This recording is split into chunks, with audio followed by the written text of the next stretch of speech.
If I were to teach you how to make a narcissist chase you, the first thing I would talk about is this.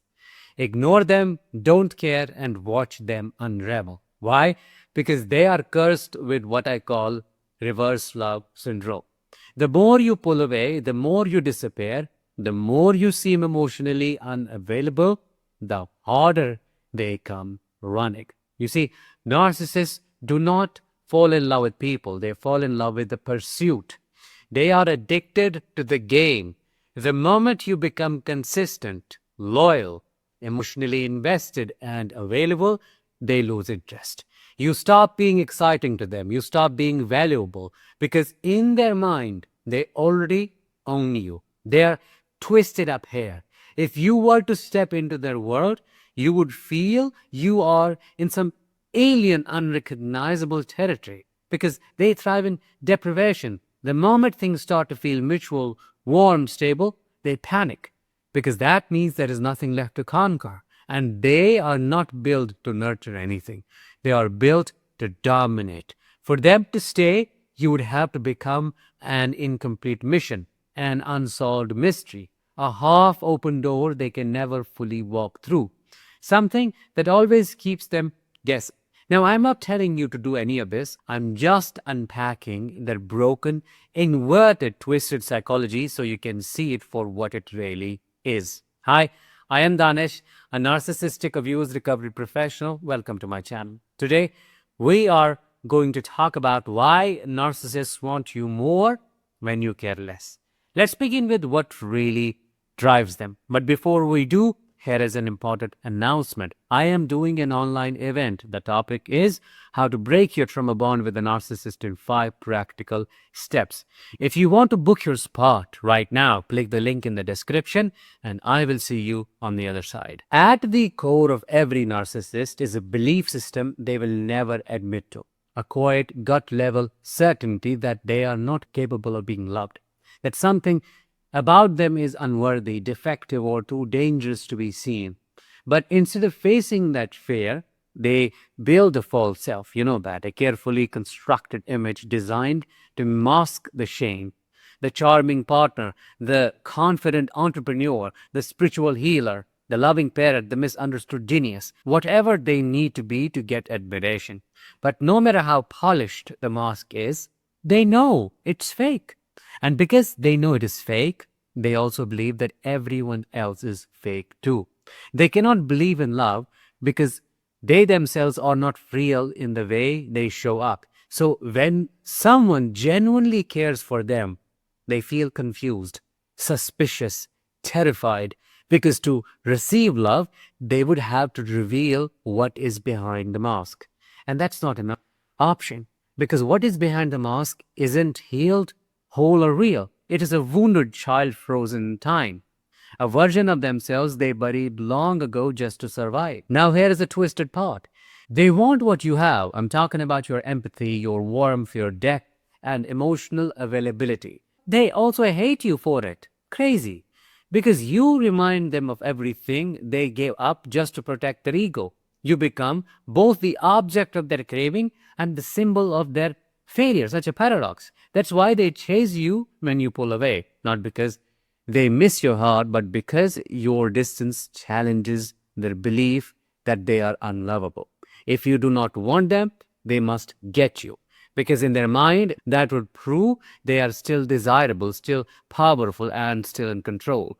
So what do? They chase, they beg and perform, they love bomb. But the second you soften, the second you come close and give in, the spell breaks. Because now they have got you. And if they have got you, you are no longer a threat. You are no longer exciting. You are no longer a challenge. There is no thrill. You are just another person they fooled into thinking they are worth it. They do not know how to feel intimacy, how to experience it. They only know how to chase it. When you give them real love, you give them something they do not have the nervous system to handle, something they have never seen modeled, something their subconscious mind was never taught to feel safe in. So they destroy it naturally out of their fear, which manifests as their malice. Real intimacy would require them to step out of the false self, the risk of being seen, to stop performing.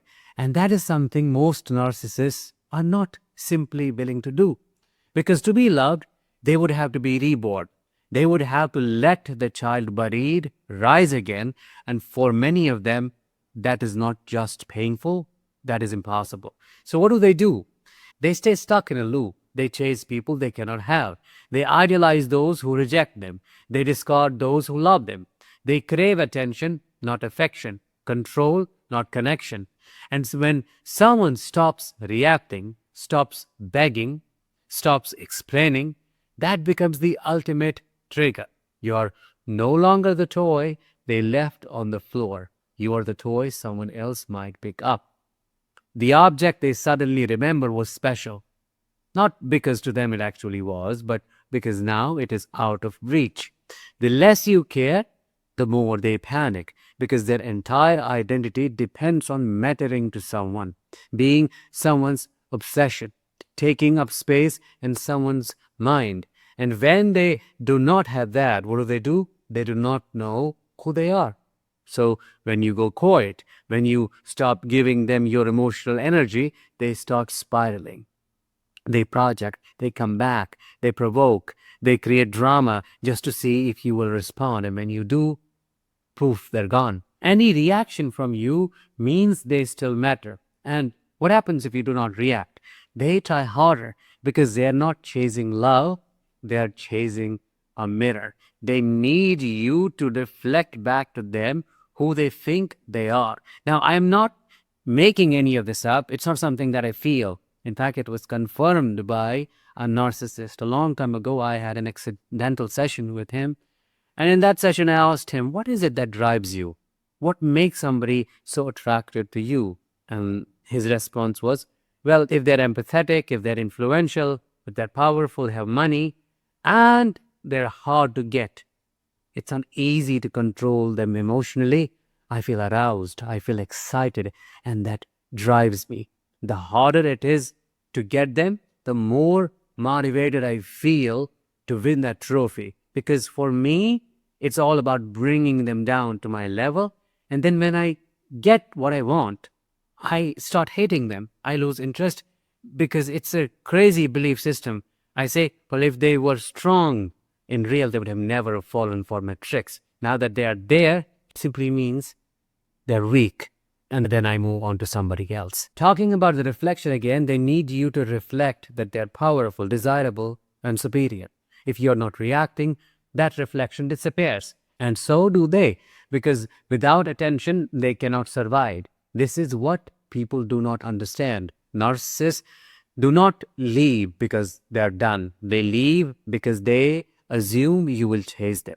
And when you do not, it throws them into identity crisis. They will circle back. Your silence has robbed them of their favorite drug. What is that? Your pain. They crave your confusion, your sadness, your heartbreak. That is what makes them feel important. That is what tells them they still have control. So when you stop feeding it, they come crawling back, not with humility, not with growth, not with a changed heart, but with a fresh performance. This is the moment you have to see clearly. They do not want to fix anything with you.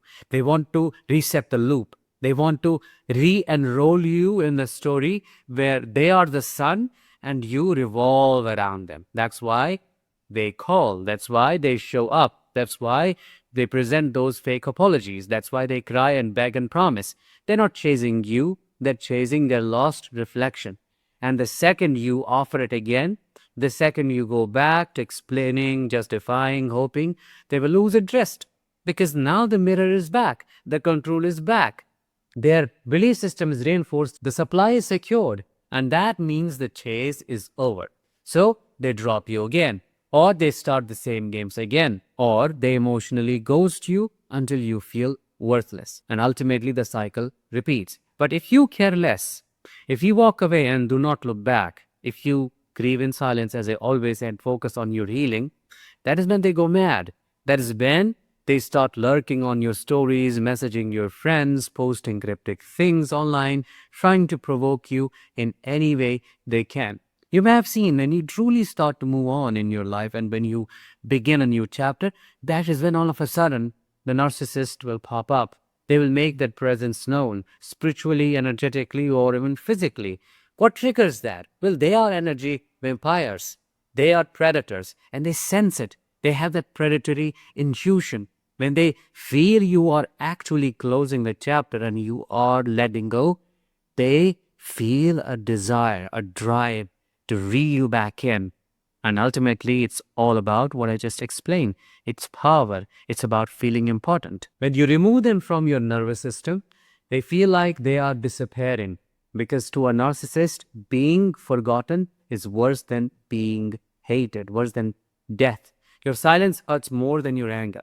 Your indifference wounds them deeper than your rejection. Because indifference means they do not matter anymore. And that's it for him.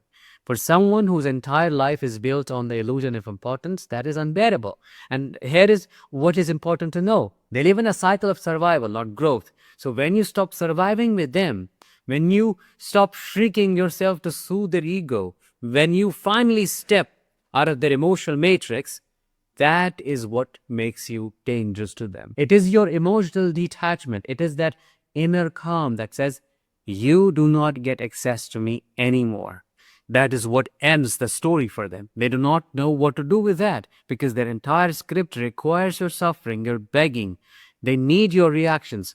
So when none of that comes, when you refuse to play, they really fall apart. Because if they cannot control you in any way, then they cannot define you. And if they cannot define you, then they have to face who they are without you.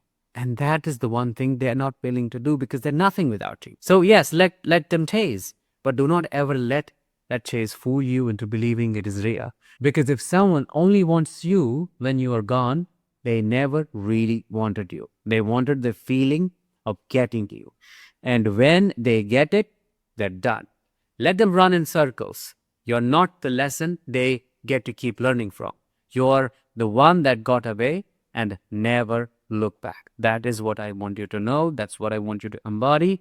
And that is what I want you to carry forward. With that, let's bring this episode to an end. Thank you so much for watching and listening. I will talk to you in the next one. Until then, as always, let the healing begin and continue.